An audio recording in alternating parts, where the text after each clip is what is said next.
Pues bueno, esto ya comenzó. Voy a dar un poco de prudencia de tiempo para que la gente pues se vaya conectando y poder estar en sintonía ante esto. Así que pues bueno, vamos a comenzar.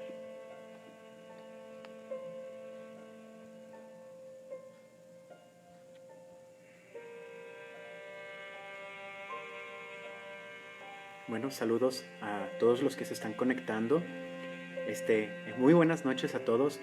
He determinado dar un momento, un margen considerable para que las personas puedan conectarse y poder entrar en esta conversación en el mismo momento, cada uno de nosotros. Y pues bueno, aquí vamos a estar y pues, no sé, se me ha ocurrido poner una pieza de fondo, ¿no? Para tratar de soportar el silencio. Y pues bueno, pues aquí estamos. Mientras pues comparto lo mismo en las páginas y demás. Bueno, vamos a dar inicio a esta conversación. Para mí es muy, muy agradable poder estar en el encuentro con cada uno de ustedes. Agradezco muchísimo la prudencia que dan a mi persona de poder facilitar este intercambio de ideas y de posturas o de visiones sobre esto que hemos llamado mundo.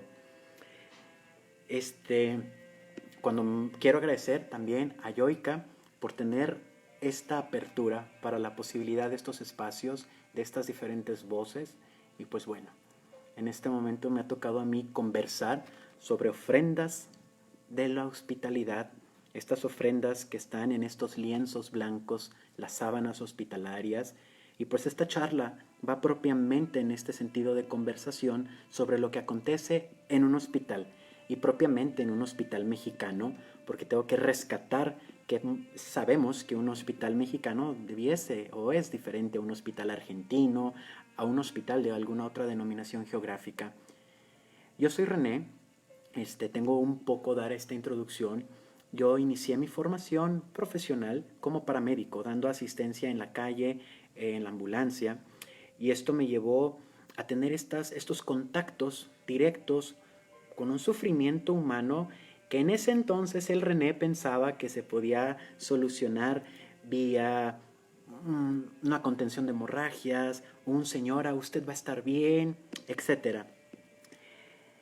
Esto fue insuficiente y después caí en la enfermería, afortunadamente caí ahí, y ahí di cuenta de otra tradición totalmente diferente, ¿no? Para empezar, la tradición de la bastardización del enfermero, de la enfermera, que fuimos remitidos a este orden de crianza de siervos del doctor, sus criadas, ¿no? Para que nos entendamos, pero que en la enfermería se posibilitaba una realidad totalmente diferente, que era el poder estar de frente a esta persona que encontraba o buscaba en apariencia en nosotros una manera diferente de poder andar con su mal, entendiendo el mal como esa enfermedad.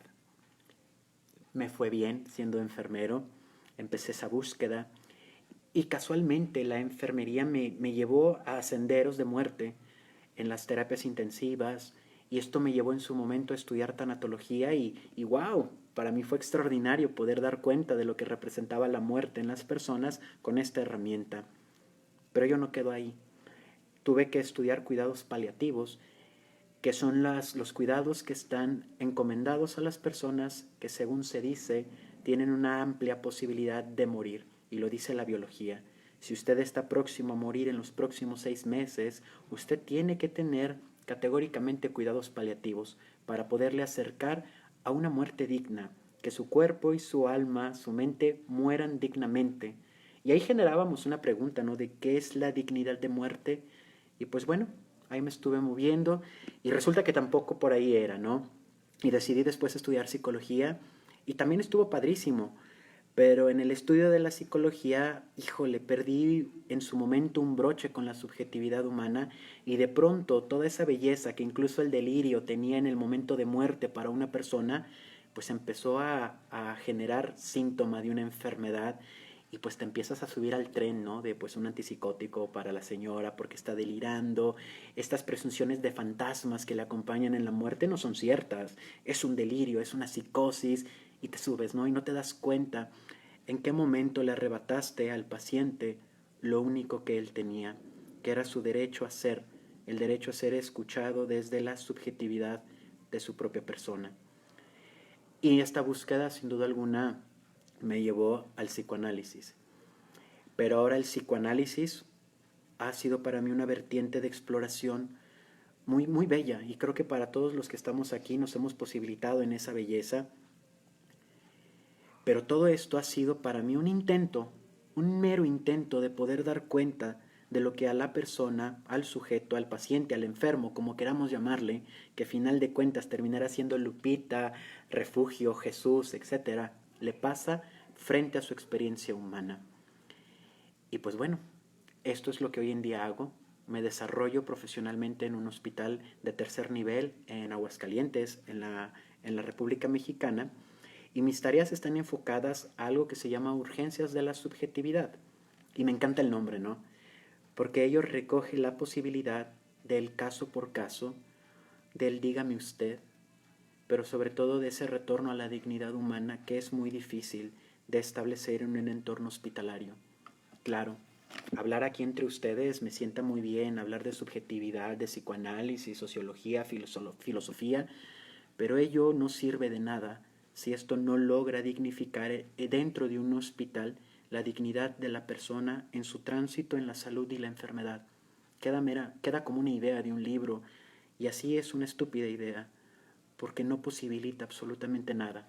Posibilitará para mí el supuesto saber, ¿no? Tan dicho en esto, posibilitará en mí una presunción muy diferente, pero aquella persona que hoy, en esta noche, está en su hospital, ¿qué le posibilitará? Al hospital hay distintas miradas sobre los distintos objetos que se deben de mirar. Y estos distintos objetos habla de la multiplicidad que hay de los equipos de trabajo. Estamos en un hospital, un médico, una enfermera, una trabajadora social, sociólogos, etcétera, y cada uno de ellos da cuenta de algo diferente.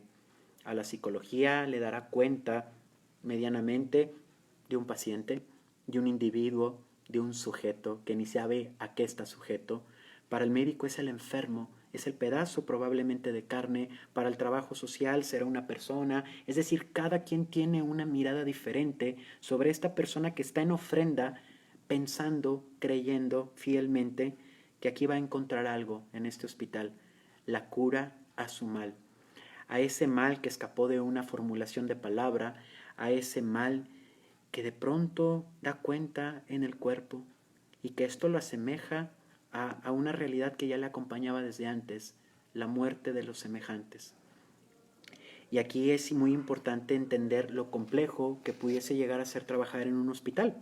A mí me lo ha resultado, porque bajo esta perspectiva de las múltiples miradas que se ejercen directamente sobre el paciente, sobre el individuo, la persona, el enfermo, pues se tiene que hacer una coordenada que logre generar gentileza en ese cruce de voces y de miradas.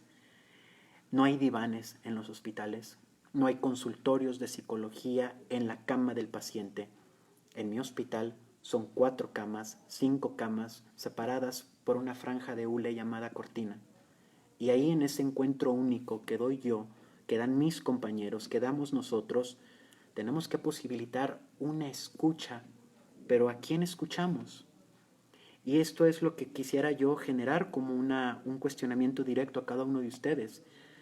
No soy psicoanalista, no me he permitido posicionarme hasta este momento en ese lugar. Ya cada uno de ustedes dará cuenta en lo individual de ello. Pero al decir esto me exonero de toda imprudencia que pueda cometer frente a esta teoría, frente a estas nuevas religiones que se construyen en torno a este saber. Y digo esto porque traigo preguntas para ustedes sobre cómo somos capaces de dar cabida a esta subjetividad en las experiencias de pie tierra, en la calle, en la banqueta. Leerlo en un libro, en una formación, en una conferencia, es bellísimo, enriquece enormemente nuestra vida, pero ¿qué pasa con esto que se tiene que posibilitarle a esta persona? Para ello, me he permitido traerles ciertas reflexiones que he ido estructurando a lo largo de mi experiencia en estos últimos días que pretendía preparar algo para cada uno de ustedes.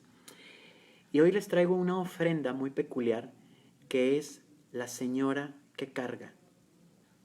El saber psicoanalítico reclama una posición y convicción de la subjetividad absoluta en la cual se puede escuchar, hablar y a la par poder caminar, buscando en todo momento un referente que responda a lo convencional de los actos del amor, del odio, de la vergüenza y de la pasión.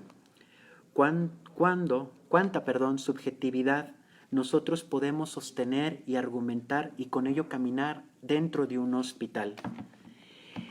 Las enseñanzas de Lacan lograron concretar en la imagen un saber que en palabras para muchos, incluido yo, era imposible recrear. Este tenía que nacer con líneas, con flechas, números, para al fin poder caminar dentro de una subjetividad psicoanalítica. Y en base a estos encuentros es que hoy podemos hablar de un saber radical sobre el sujeto que fue hablado, sobre aquel que habita dentro de la carne.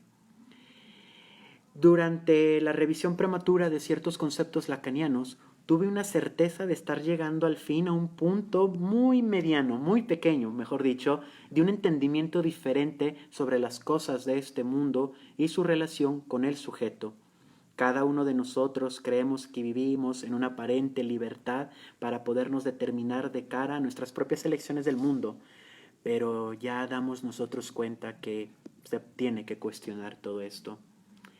Hablar de ofrendas de carne, hablar de ofrendas de la hospitalidad, es hablar de mi entorno, de este hospital, donde las personas van a recibir la hospitalidad.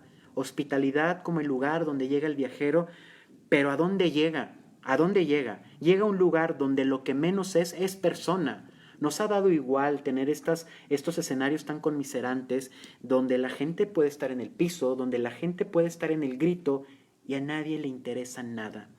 Y aquí muchos de ustedes podrían interceptar esta idea bajo diferentes referentes, bajo diferentes lecturas, Freud, Lacan, etc.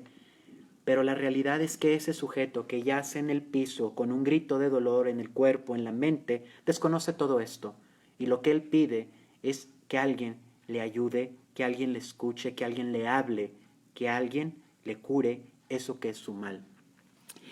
En fechas pasadas, recibí una interconsulta por el departamento de cirugía y en ella se solicitaba atender a una mujer de 63 años de edad que acaba de ser informada que será sometida a una amputación de su miembro inferior derecho.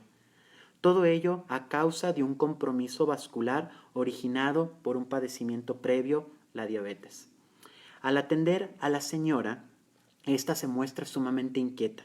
He llegado yo a la cama que comparte con otras 8 personas y está muy inquieta y le ha representado una invasión más de mirada. Claro, tengo que estar revestido de una bata blanca porque así dicta la norma hospitalaria, que tengo que presentarme como ese otro que sí sabe lo que pasa con ella y ella en esta implicación servil dice, aquí estoy. Al acercarme con esta señora, ella me ha dicho, hasta que lo veo. Me conmovió de cierta forma la inesperada respuesta. ¿Qué le represento a esta mujer? ¿Qué le representamos nosotros a esas otras personas que llamamos enfermos, que llamamos pacientes, que llamamos? ¿Qué le representamos? Ustedes tienen la respuesta. ¿Será que aquí ocupo la posición de un saber enigmático, proveedor de sentencias finales? Y luego dice, me habían dicho que iba a venir un psicólogo. Ella agrega, ella refiere sentirse resignada, pues sabe que lo que le pasa es la voluntad de Dios, que las cosas pasan por algo, y nuevamente aparece ese algo como una categoría preliminar y momentánea de la palabra oculta. Conforme avanza la conversación, dice esta paciente, no quiero ser una carga para mis hijos. Ahora que no tendré esta pierna, estaré sentada siendo una carga. Mi primera pregunta fue, ¿qué ha querido decir esta mujer al hablar de cargas? ¿Será que aquí recae un síntoma en esta palabra oculta? E inmediatamente pensé, ¿será por esto que prefiere irse en pedazos, aligerando la carga? ¿Y de verdad se formulaba así este entender? Es importante agregar que la señora tiene antecedentes de haber perdido de forma paulatina partes de su cuerpo. Primero fue un dedo, después otro, después el pie y ahora la pierna. Ella está dentro de un entorno asistencial donde no se abraza su subjetividad, un entorno donde no se sabe tratar a las personas, sino tratar enfermedades. La señora continúa su relato y manifiesta sentirse mal frente a su familia, frente a los doctores, pues no logró cuidarse como debió. Tuve oportunidad de conversar más tarde con sus hijos. Los rasgos físicos entre todos ellos eran muy aparentes. Los tres compartían diabetes, compartían obesidad, y no pude pensar si este ejercicio de comparar era un ejercicio ético, pero me fue imposible no ver esa similitud de hablanzas, esa similitud de miradas y de encuentros. Y estos refieren que su madre desde pequeña ha sido muy trabajadora, que de niña tuvo que trabajar para salir adelante porque no quería ser una carga para su familia. Y wow, vuelve a sonar la palabra carga. La madre lo ha dicho 2 veces, ahora los hijos dan cuenta que su madre de niña era una carga. ¿Cómo es que esta mujer se ha colocado en ser una carga? Entonces, le preguntaba cómo eran sus hábitos de ejercicio y ellos dicen, pues es que la mandaban a caminar y tenía que caminar mínimo 1 hora todos los días, pero pues siempre le dolía el pie cuando caminaba, porque acuérdese que le habían quitado un dedo y luego el otro, pero aún así ella tenía que caminar. Y aquí yo abrí una reflexión de decir, ¿y quién se preguntó si esta mujer podía caminar y no le sentaba el dolor en el cuerpo, en la pierna, el caminar con estos malestares? Nadie lo preguntó. La orden fue tajante, usted tiene que caminar, usted tiene que posibilitarse para mi demanda, para mis requerimientos llamados el bienestar de la salud pública, donde usted tiene que ser productiva, donde usted tiene que firmemente estar. Vaya siendo que esté en pedazos o como quiera estar, pero usted tiene que estar, usted tiene que andar. Cuando yo le pregunto, bueno, ¿y cómo van ustedes en ese sentido? ¿De qué manera construyeron un cuidado compartido, Y ellos dicen que ellos sí se cuidan, que incluso hacen ejercicio nada más los domingos. Y les pregunté cuál es su motivación para hacer ejercicio nada más los domingos. Y entonces dicen que la motivación es, cito textual, vamos a ir de vacaciones a la playa y ni modo de ir así. ¿Así cómo? Me pregunto yo. ¿Cómo he venido yo al encuentro con ustedes así? ¿Qué debí de haberme puesto? ¿Qué ordenanza debí de haber seguido para poder posibilitar mi encuentro con ustedes? Y esto me trae a la mente las intervenciones que nosotros hacemos de cara en las áreas de oncología, donde estas mujeres que van a ser mastectomizadas, es decir, que les van a retirar sus senos, de pronto se preguntan cómo este cuerpo pudiese llegar a ser mirado nuevamente por los otros. Y la pregunta es tajante, ¿por qué tendría que posibilitar mi cuerpo a la demanda del otro que me exige estar completa? ¿Cuál es la implicación del uso de los ortopédicos, de los prostéticos, de las pelucas, del maquillaje para tapar una mancha? Estos artefactos que pudiesen ser una ordenanza siniestra, ¿cómo han venido a obturar un, un parche para que no sea evidente la falta depositada en el cuerpo? Y esta situación me llevó a mirar a la señora y volverle a preguntar, ¿usted qué carga? Se ha quedado en silencio y ella dice, cargo todo, cargo a mis hijos. Y fíjese, ahora que esto ha pasado, pues sí voy a hacer una carga, pero al menos ya me van a cargar. Y entonces es aquí donde uno empieza a ser abrazado por estas enseñanzas tan particulares, enseñanzas que se muestran día a día en un entorno asistencial. En un hospital tenemos esta otra vertiente que es la urgencia de tener a las personas en paz, en paz. Todos los días recibo interconsultas con una razón muy inquietante, perturbadora. Se solicita la interconsulta al Departamento de Salud Mental, como si los que estuviéramos ahí tuviésemos una aparente salud mental. Y la mayoría de todas estas interconsultas van siempre en el entendido de hay que ir a verla porque está llorando. ¿Cuál es el problema con llorar? ¿Cuál es el problema con llorar. Cuando te acercas al equipo tratante, ellos dicen, pues es que le hemos dicho que va a perder una pierna, es que le hemos dicho que papá va a morir, y pues ve cómo se ha puesto. ¿Cómo tendría que ponerse una persona que se le ha anunciado que va a perder una extremidad, que va a perder a un padre, que va a perder a un ser querido? Díganme ustedes, ¿cómo se tendría que decirle a las personas una situación como ella? Y si todavía no hay un intento de articulación de palabra que pueda dar cuenta de algún otro tipo de construcción, ¿no será el llanto una posibilidad momentánea de poder emitir un sonido que después será acompañado de una narrativa que dé cuenta de una historia de pérdida, de una vida vivida? Pero ¿por qué de pronto el llorar dentro de un hospital parece a todo mundo romper? ¿Qué ve el médico? ¿Qué ve la enfermera? ¿Qué ve el trabajador social? ¿Qué ve el propio psicólogo cuando una persona llora? Que es tan fácil y tan arrogante de decir, ya no llore, ya no llore. Es que me va a poner a todos mal. ¿Y qué? ¿Que acaso si la muerte es de este paciente, no será para estos otros más? Qué bueno que den cuenta que él va a morir para que posibiliten un entendimiento de dignidad de vida frente a esto. Entonces, esto es lo que acontece en los hospitales. Y cuando nosotros le preguntamos, y he tenido este ejercicio con algunas personas que hay que decirlo, quizás no están dentro de un hospital, y hago estos señalamientos. ¿Y cómo haríamos para hacer esto? Claro, estoy en una formación en psicoanálisis, quiero saber cómo posibilitar el psicoanálisis en mi hospital. Pues el caso por caso. ¡Wow! El caso por caso. Pero esta es una sentencia donde nos deja libres para un entendimiento muy superficial a razón de que no hemos adentrado vía nuestro propio análisis lo que en nosotros se juega en esa posición. Las interconsultas es el llanto, el llanto. Pero yo pregunto, ¿cómo podemos nosotros habilitar una escucha frente a la muerte de otra persona? Claro, duelo y melancolía, la moda negra, todos estos bellísimos textos que nos hablan del duelo, de la melancolía y estas construcciones, híjole, que qué belleza, ¿no? Cuando nosotros las podemos ver, leer. Pero ¿cómo damos cuenta cuando un paciente está muriendo y que de pronto parece retornar a lo real del cuerpo? Las alucinaciones lo invaden, empieza de pronto a arremeter. Llegas una mañana y te dice, aquí estuvo mi madre, y mi madre me dijo que ya va a venir por mí y que todo va a estar bien.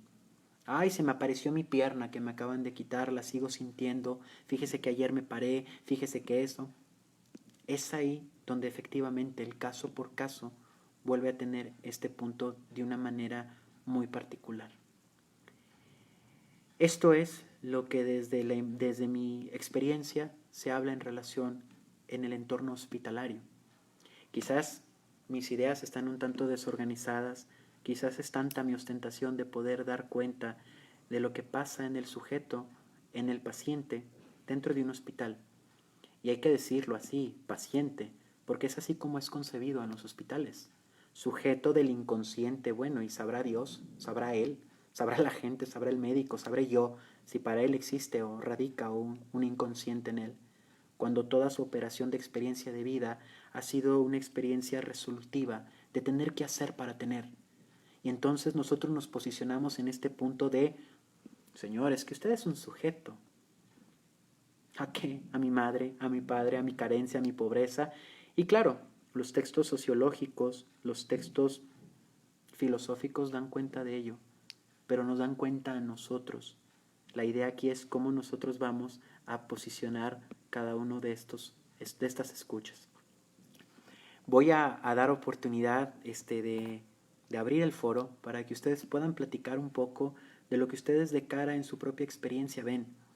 Sin duda alguna, a cada uno de ustedes, muchos de sus pacientes, de sus analizantes, muchos de sus familiares, han tenido el mal dentro de un hospital y llegan a la consulta psicoanalítica, a la consulta psicológica, llegan al encuentro con el otro después de haber estado en un hospital donde fue cuestionado, donde fue invadido, donde fue violentado.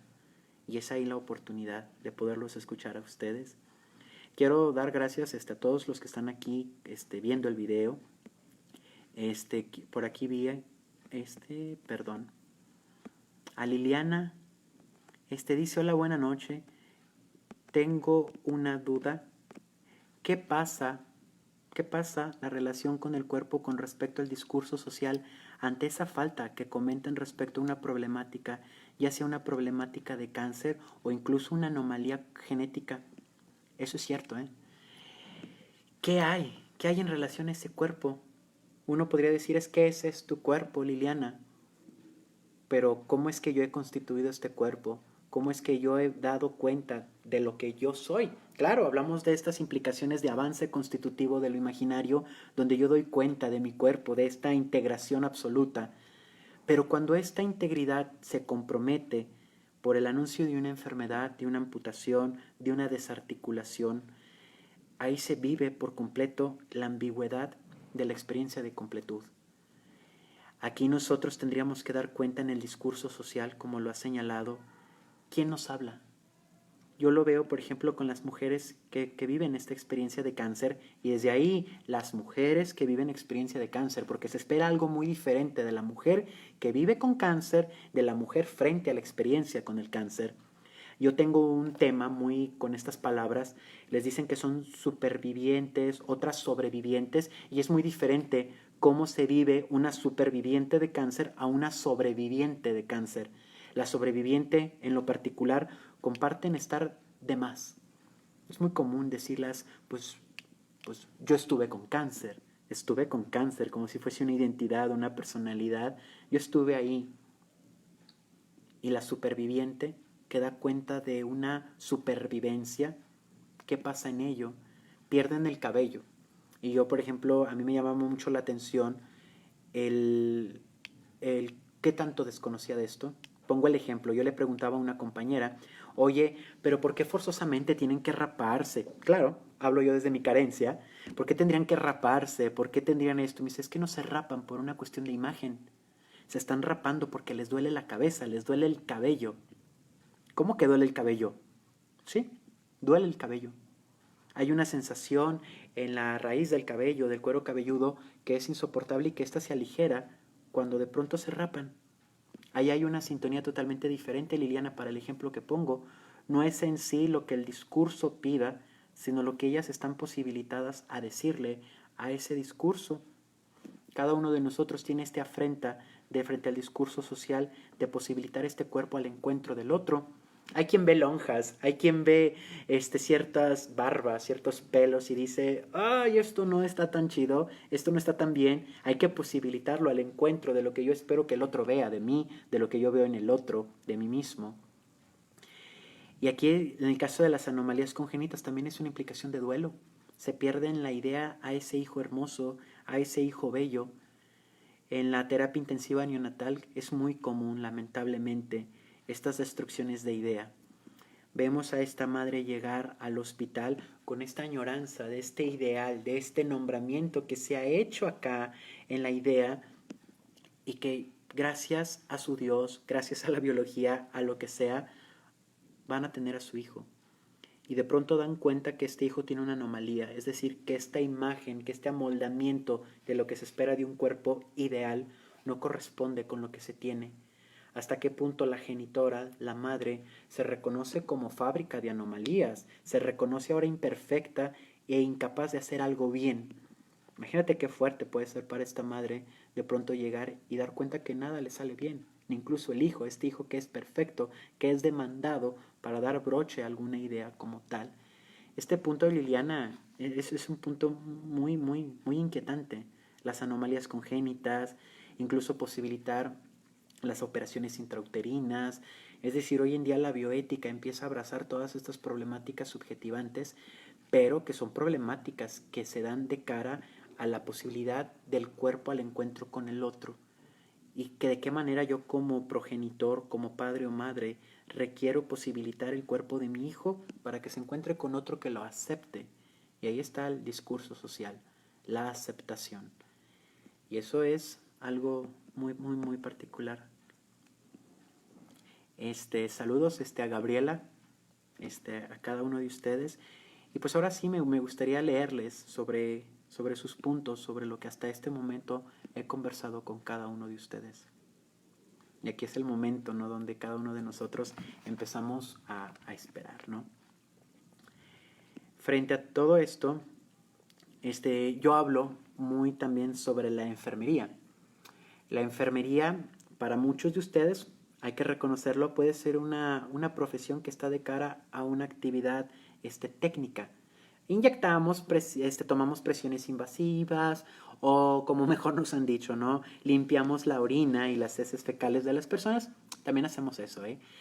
Pero la enfermería es un campo científico autónomo que tiene una razón de entendimiento de la persona en su interacción con el entorno, y que esta experiencia de esta persona con su entorno va a generar una significancia de salud y de bienestar.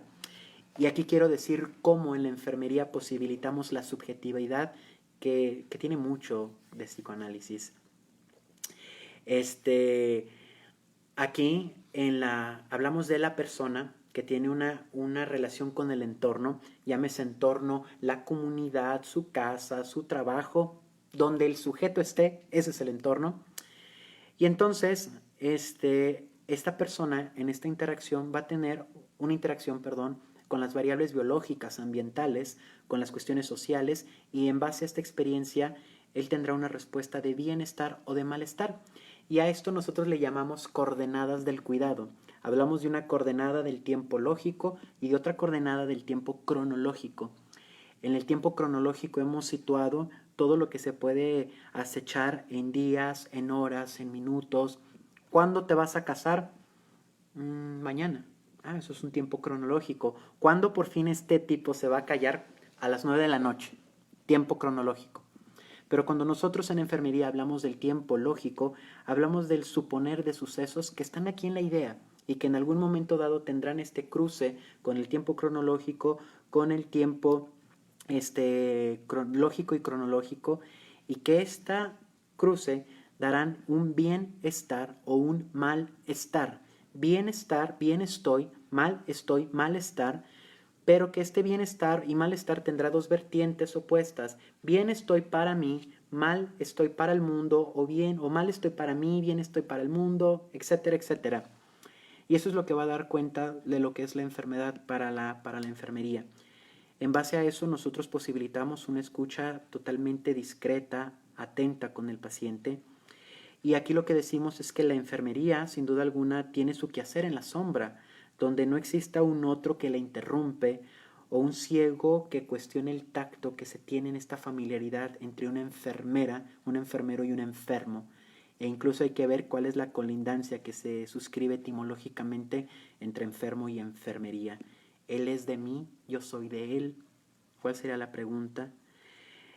Desde mi perspectiva, ninguna otra ciencia, hay que decirlo bien, es capaz de soportar al cuerpo y a la mente y al alma, entendiendo quizás la implicación de alma como este devenir espiritual del sujeto, que le reservamos a él tenerlo, pero porque damos cuenta de un sufrimiento en el cuerpo, de un sufrimiento en el alma, y esto finalmente es interceptado por la mirada de la enfermería. Porque en un hospital no acontece las 24 horas del día el psicólogo, el psicoanalista, el médico, pero sí la enfermería. Y aquí tendríamos nosotros que empezar a detallar cuáles son estos encuentros que se posibilitan entre los semejantes. Aquí quiero retomar algo que nos comenta Omar. Híjole, esto de la tecnología es el pretexto idóneo, ¿no?, para tardarme. Nos dice Omar, recuerda el discurso histérico de que otro hospital sabe que tengo. Es una petición de ser demandado, una respuesta al sabio doctor, por supuesto. Es que claro, al menos ahí sé que soy un enfermo, ahí al menos doy cuenta de lo que me pasa. Por fin, usted sabe que tengo. Y sin duda alguna es algo que nosotros vivimos. Qué bien que me dice que tengo cáncer, qué bien que al menos sé contra qué me enfrento. Y pues eso posibilita algo diferente en los pacientes. Me ha parecido muy particular esta intervención que has tenido, Omar, con esto que nos compartes. Me gustaría saber quiénes de aquí trabajan en un hospital. Porque ahorita yo estoy hablando desde mi frontera, desde mi propia implicación personal, pero hay que dar cuenta de lo que ustedes hacen en el día a día.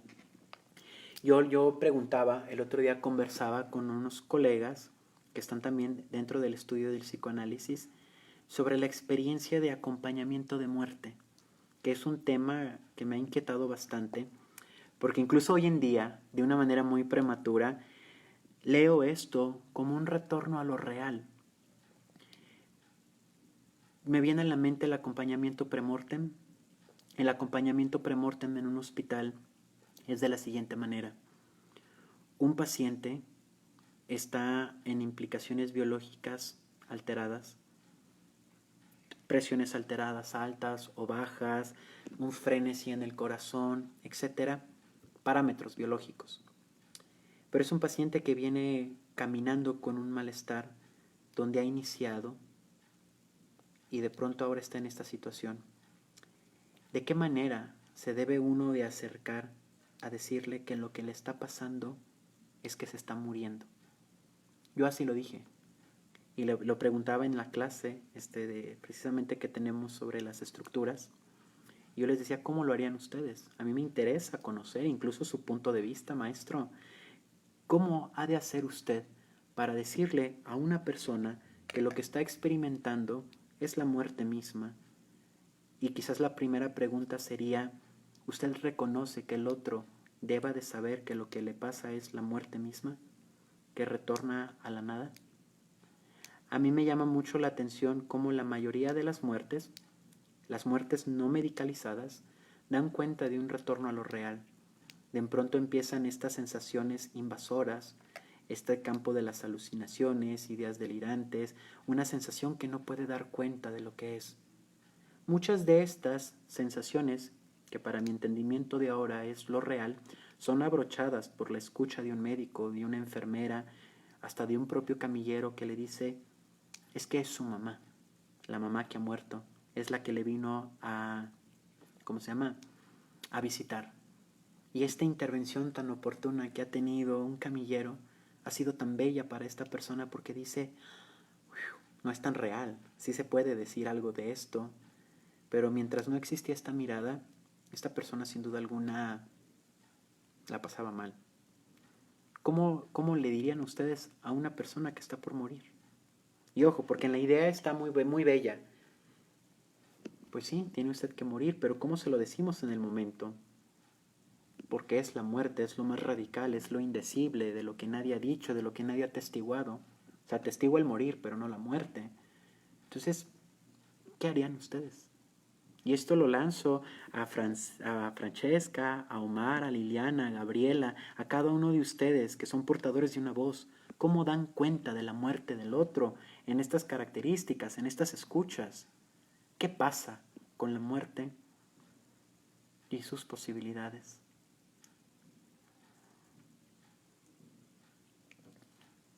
Mari Álvarez ha hecho una intervención. Mari, muy buena noche. Soy trabajadora social, autora y creadora de Ese Soy Mamá Disautónoma. Mi hija es paciente disautónoma y de otras condiciones médicas. Mi hijo mayor es ASPI por mi profesión como madre y por amor al prójimo, activista y escritora. Paso mucho tiempo en los hospitales. Uno aprende a convivir con la muerte. Esto que dices, Mari, es bellísimo. Uno aprende a convivir con la muerte. Pero aquí la pregunta que yo genero, Mari, en tu experiencia individual, ¿con qué muerte? ¿Con la tuya? ¿Con la de tus hijos? Porque si no es tuya, entonces ¿de quién es esa muerte? ¿Y sobre qué se finca esta conceptualización de muerte? Cuando nosotros hablamos de un hospital es imposible no pensar en ella, en la muerte. Sin duda alguna, cada uno de nosotros ve la muerte de diferente manera e intenta decir algo sobre la muerte. Y yo defiendo como paliativista que de la muerte pues se puede decir todo lo que se quiera, ¿no? Finalmente nadie podrá regresar a desmentir y decir que eso no es cierto. Pero sobre el morir sí se puede decir mucho desde los cuidados paliativos porque nos toca acompañar a la muerte de un paciente. De pronto tenemos, imagina este cuadro, a una madre con su hijo en la terapia neonatal. Y pongo este ejemplo, esto es un buen ejemplo. Tengo a una madre en la terapia neonatal que se le ha dicho que en las próximas horas su hijo va a fallecer. El hijo de la idea, el hijo que es nombrado como Lupita, como Ricardo, como Joaquín, y sabrá Dios, sabrá la vida ¿De dónde viene ese Joaquín? ¿De dónde viene esa Lupita? Pero ya se encarnó, ya está ahí. Esa Lupita de la idea está ahora confinada a toda una intervención violenta, pero necesaria, para permanecer, para mantener ese organismo, esa organización biológica. Pero en la idea de esta madre se juega algo diferente. Se le dice, su hijo va a morir. Sin duda alguna, lo más prudente para mí ha sido el silencio, dar cuenta de esta realidad que se está viviendo como tal. Pero entonces cuando las personas voltean y dicen, ¿qué pasó? Es un punto muy, muy directo, donde, como lo decía en su momento Omar, usted sabe lo que aquí pasa, pues usted está aquí, deme cuenta de esta realidad tan insostenible, usted sabe. Claro, esta demanda. Pero ¿qué se le dice? ¿Qué se le dice? En la terapia neonatal, en la terapia general, que es donde tenemos a las personas adultas, a veces me he preguntado si ha sido tan bueno lo que he hecho bajo esta leyenda del caso por caso. Trayendo a cuenta este ejemplo de la madre en la terapia neonatal, la pequeña muere. Para las enfermeras, para los médicos, es ¿por qué has permitido que vea la muerte de su hija? ¿Por qué no? Si es su hija. ¿Por qué no? No sé qué tan osado, pero en su momento mi criterio va orientado a ese punto, desde un saber de la enfermería, desde un saber de los cuidados paliativos, por supuesto. Tiene que dar cuenta que ya no está y posibilitar otra idea. Claro, va a tener que atravesar la complejidad del duelo, pensando propiamente en una implicación neurótica, etc. Y en algún momento dado participamos de lo que hoy en día le han llamado necroética, la dignidad póstuma. Señora, creo que es necesario que usted bañe el cuerpo de su hija, que tenga la oportunidad de tener este acercamiento profundo con la piel de su hija, de su hijo, y que le dé cuenta que ya no está, pero de que usted le ha cuidado, como sin duda alguna una expresión humana. Y de pronto tenemos a esta madre dando este baño tibio al cadáver de su hija, a un cuerpo inerte, pero que ella en este discurso empieza a animar diciendo tus manitas, tus ojitos, adiós mi niña, adiós mi hijo. Si lo vemos desde fuera, desde una lectura de aquellos que no han estado en un hospital, claro que debe ser una situación de un espectáculo muy bizarro, pero ¿qué pasa con estas reformulaciones que se dan después? Eso es lo que pasa en un hospital. Ahorita me viene a la mente otra ofrenda. Es un paciente que ha sufrido una descarga eléctrica y por lo cual ha perdido su brazo y una de las piernas y quedó una lesión en la otra pierna. Ha despertado con la invasión del miembro fantasma. Es que yo siento mi pierna, es que esto, es que el fantasma, es que yo muevo mis dedos. Claro, demos cuenta cómo se empiezan a mover todas estas ordenanzas reales, imaginarias, simbólicas. Hay una mezcolanza.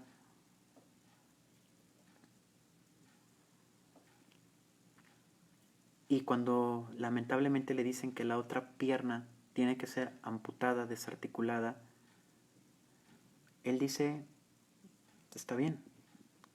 Pero algo que me llama mucho la atención de este caso es que él ha pedido que se la corten igual a la otra, cuando técnicamente por el cirujano no es necesario.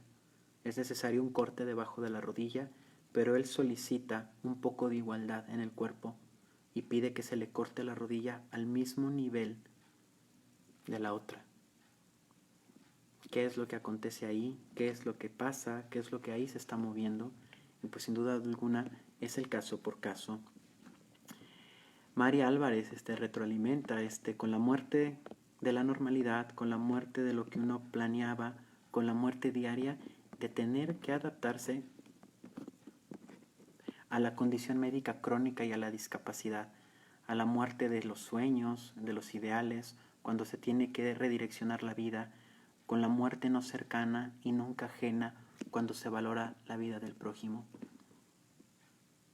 Ello es bello. Finalmente es pues la odisea del encuentro con el otro. Aquí Juan Carlitos Herrera, ¿por qué les gustan mucho las palabras dar cuenta, posicionarse, obturar? Híjole, no sé si de pronto hemos sido tan invadidos por discursos ajenos, Juan, que de pronto sin darnos cuenta estamos hablando como los otros. Hay que dar cuenta de estas posiciones que se toman. Pero sí es cierto. Cuando uno menos lo espera, uno está siendo facilitado por la escucha de las otras personas, por las palabras de las otras personas. Y ahora que tú traes a cuenta esta observación, es cierto. Y es ahí el vincularnos, una manera diferente de decir lo anterior, con la propia. Creo que vale mucho esto que tú has comentado. Y no sé si me guste tanto, de verdad. Pero bueno, ahí es la belleza de las palabras, que tienden a dar una economía de conceptos. Pero es muy, muy interesante como tal. Tere, miren, me tardo mucho en leer porque batallo bastante para abrir los mensajitos. Tere Morales, soy estudiante de psicología. Recientemente, debido a que mi hermano con cáncer en una etapa avanzada, hemos tenido que estar entrando y saliendo del hospital por las quimios y de los dolores interminables. Un interés reciente y obviado es el trabajar con el cuidador primario, justo por ese lado del manejo de la muerte próxima, cercana o no. Gracias por esta charla, me ha despertado nuevas líneas de abordaje, saludos y gracias. Tere, gracias a ti por compartir esto que es tan tuyo, esta circunstancia de vida que hoy en tu familia se abrocha frente al concepto de cáncer. No tengo mucho que decir porque todo se ha dicho en tu familia en estos momentos, pero ahora que das cuenta de esta posibilidad de una escucha diferente, es bien importante que empieces a hablar. Esta inquietud que yo he tenido de acercarme al psicoanálisis, a las formaciones y demás, es porque yo en su momento y hoy en día he necesitado generar herramientas que me permitan hacer más amplia la escucha de estas personas, de los pacientes, de los enfermos, de los sujetos, de mí mismo. Porque algo he de dar cuenta en el enfermo que me pertenece a mí por completo. Estas líneas de abordaje sin duda alguna son muy bellas. Hay mucho trabajo en psicoanálisis. Cuando uno le empieza a buscar, sí hay muchísimas experiencias en hospitales, hay revistas, incluso hay gacetas que se publican, pero es muy bello cuando uno se permite trasladar lo que uno va descubriendo en el día a día, en estas conceptualizaciones, a la práctica de la vida misma. Que todo lo que uno aprende, de lo que todo uno escucha y dice, creo que debe de ser puesto a dignificar la vida de las personas y la propia vida. Dar cuenta. Imposible no recordar al querido Juan Carlitos, ahorita que el dar cuenta. Ahora tengo la mirada invasiva sobre mí. Pero cuando uno escucha, uno entra a todo esto, perdón, uno tiene que dar cuenta que todo este trabajo debe ser orientado para posibilitar una vida digna de ser vivida. Porque nada más es esta. Sí, o sea, pueden haber intentos descriptivos, claro, las diferentes vertientes psicoanalíticas, las vertientes de la psicología, de la sociología, todos hacemos una suma para dar cuenta lo que es la existencia en este mundo. Y la enfermedad es algo que a todos nosotros nos va a unir. Lacanianos, freudianos, kleinianos, conductistas, humanistas, humanoides, lo que sea, todos tenemos algo en común: la vulnerabilidad de la carne, la vulnerabilidad frente a lo biológico. Y ahí es muy diferente. Ver a un médico morir es algo fulminante. Dar cuenta de un psicólogo, buscar en la fe, también lo es. Es decir, todos en algún momento somos trasladados a este nivel de vulnerabilidad. Vuelvo al tema del dedito. Arturo, nunca he trabajado en un hospital, pero he escuchado sobre casos donde, a pesar de un pronóstico desalentador, mediante alguna escucha o intervención, incluso un delirio, sucede lo que llaman un milagro. Quizás sea otra de las formas de hacer notar la subjetividad y cómo un acto permite que algo se acomode diferente, incluso en el cuerpo. Claro, y ahí hay algún detalle. Hay algunas líneas de desarrollo que hablan de la mejoría premortem. Hay quien dice que el cuerpo ha de rescatar todo su potencial de acción radicado en las células y que será puesto a un funcionamiento concreto y último o residual. Y también hay que dar cuenta qué tanto es el deseo de la mortalidad, qué tanto se desea morir, porque eso es distinto. Hay personas en los hospitales que anhelan la muerte, que para ellos no ha sido una experiencia la vida, que incluso no han vivido. Toda la vida han estado confinados a los hospitales y la única característica que tienen de definición o de significancia es soy un enfermo. Vuelvo a traer el punto, o sea, cuántas de estas personas se viven de una manera muy compleja quizás para mí, como la persona con cáncer. Y toda la vida serán las personas con cáncer. Claro, porque se posibilitó una escucha, porque se posibilitó una mirada, pero siempre lo serán. Y si renuncio a ser una persona con cáncer y empiezo a dar cuenta yo, y esto me trae a mente cuántas personas no son capaces de renunciar a la enfermedad. Es que al menos ahí son algo, al menos ahí son nombrados, al menos ahí se da cuenta de su existencia. Y esto es algo muy, muy, muy interesante. Y claro, estos milagros acontecen, por supuesto que sí, claro que sí. Y si le queremos poner milagro, queremos ponerle un acto, pasan, pasan. Elizabeth Patricia, Dios, qué belleza de nombre. Soy cuidadora de adultos mayores y psicóloga, he trabajado en hospitales y es sin duda una labor en donde el personal necesita estar capacitado. Se juega los egos de que qué profesionista es mejor o más adecuado que otro. Falta ese trabajo multidisciplinario para la persona y además un educar o apalabrar más la muerte antes de llegar a un hospital. Al ver la muerte de otros, uno reflexiona hacia nuestra propia muerte sin imponerse ante otro. Esto que tú dices es bellísimo. Es decir, en mi hospital, al menos con mis compañeros de psicología, tengo conductistas, hay personas de la expresión humanista, hay tanatólogos de formación, estoy yo, que estoy haciendo este intento de subjetivar vía el psicoanálisis mi profesión, pero se da cuenta de un entendimiento total y radical, de un entendimiento particular que tiene que ser poco a poco. Y este entendimiento da cuenta de que todos cabemos.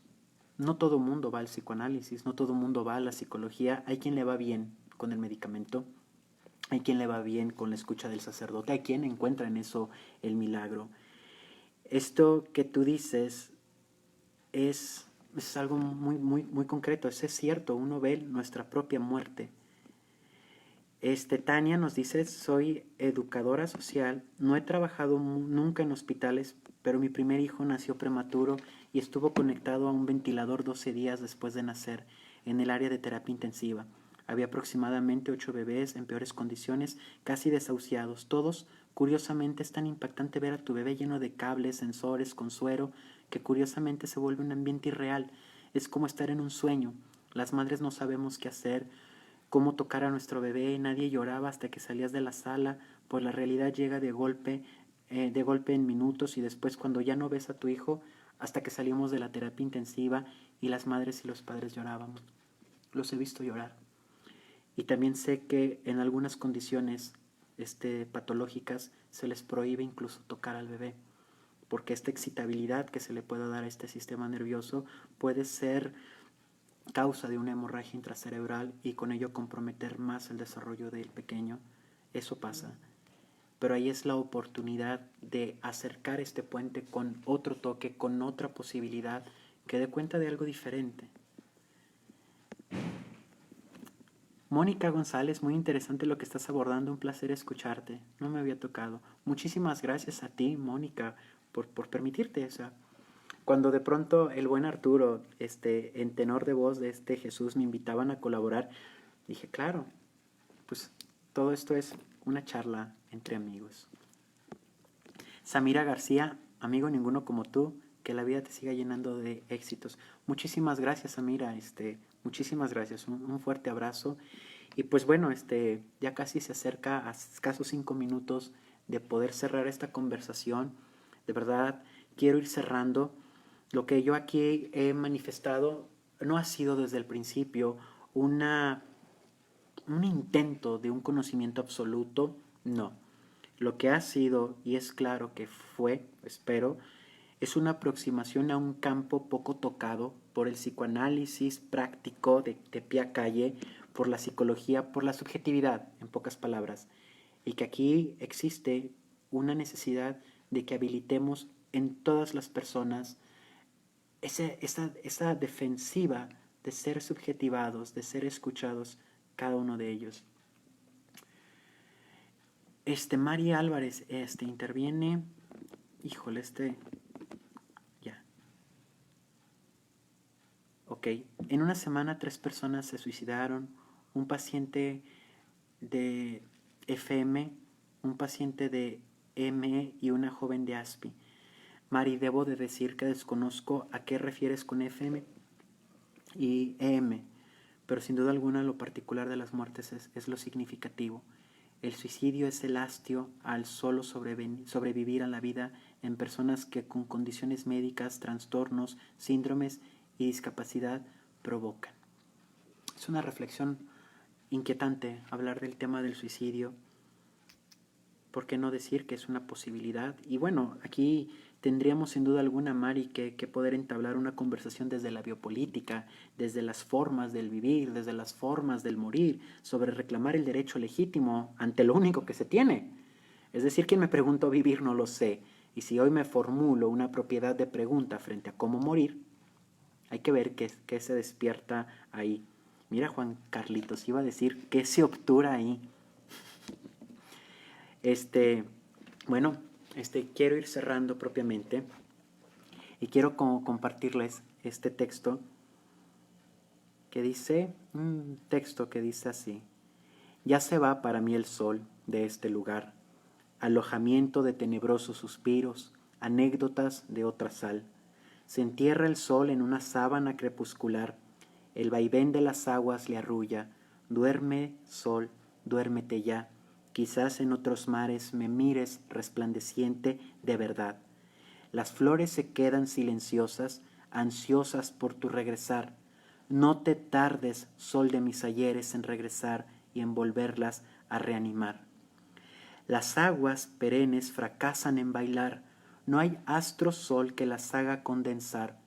Maldita la luna de las noches, maldita por no mirar, porque ella solo se ocupa de mirar el corazón de los enajenados, los enamorados, de esos que huyen de la soledad.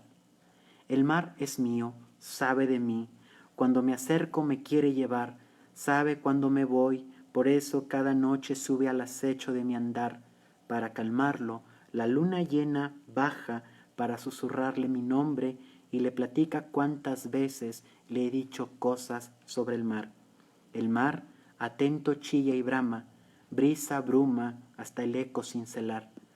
La luna enternecida se apiada de ese mar y se corta un pedazo para menguar, y desde entonces el mar piensa que ese pedazo es mi bigote, esa luna, y entonces se pone a soñar.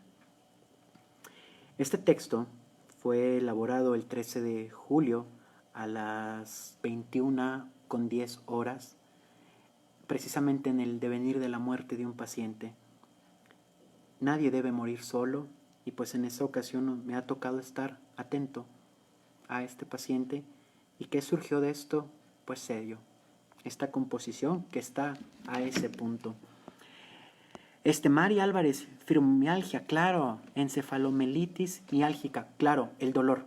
Perdón, es importante hacer esta acotación de tu aportación, Mari. Sin duda alguna, el dolor debe de ser una consideración entendida desde el campo físico, desde el campo biológico. Es una realidad para el paciente, es un reclamo que tenemos en cuidados paliativos y en la clínica del dolor. Los pacientes les duele el cuerpo. Más allá, si queremos generar paréntesis para dar cuenta de dónde viene y que si a la gente le duele. Por eso es bien importante ser bien prudentes con esta integración incluso de la farmacología, incluso de la psicofarma, porque ello dará cuenta de una tranquilidad en el cuerpo. muchos de estos dolores que llevan al suicidio porque no hubo una mirada, un toque, una escucha que diera cuenta de este soporte. Y ello es elemental para todo ello. Muchísimas gracias, Tania. Muchísimas gracias a todos ustedes, de verdad. Pues construyamos algo juntos, construyamos algo sobre estas ofrendas que se sitúan en esta sábana blanca. Un título que fue acusado de ser muy barroco. Le dije, pues claro, reclamo mi derecho a lo barroco en este mundo de renacentistas, donde todo el mundo investiga todo y todo el mundo hace lo que quiera. Pues bueno, vamos a retornar al barroco, ¿no? Como la nueva tendencia del hashtag, pues soy barroco. Muchísimas gracias, de verdad, a cada uno de ustedes. Que su búsqueda los lleve al lugar más confortante de su ser y que esto posibilite una ruta para otras personas y que podamos dar una naturalidad de escucha del sufrimiento humano, saber qué le pasa. Y aquí cito una palabra de una gran maestra mía, la doctora Dolores Aldana, que siempre ha sido muy firme en decirnos que la primera pregunta que se le debe decir al sujeto, a la persona, es ¿qué le pasa? ¿Qué le pasa a usted? Y ello es posibilitar una escucha diferente. Y pues bueno, muchísimas gracias a todos. Ya son las 9:01 y pues ya debe terminar esto. A mí me encuentran en las redes sociales como Psicopraxis, en Facebook y también en la Academia del Cuidado. Aquí aprovecho, sé que no hay límite de tiempo. La Academia del Cuidado es un círculo académico, de cantinas, de galerías de arte, de mercados, donde lo que buscamos es interceptar todas estas escuchas que se están haciendo en relación al cuidado. Integramos a matemáticos, filósofos, enfermeros, médicos, trabajadores sociales, acompañantes, cuidadores, y todos nos juntamos para dar firmeza a las nuevas conceptualizaciones del cuidado.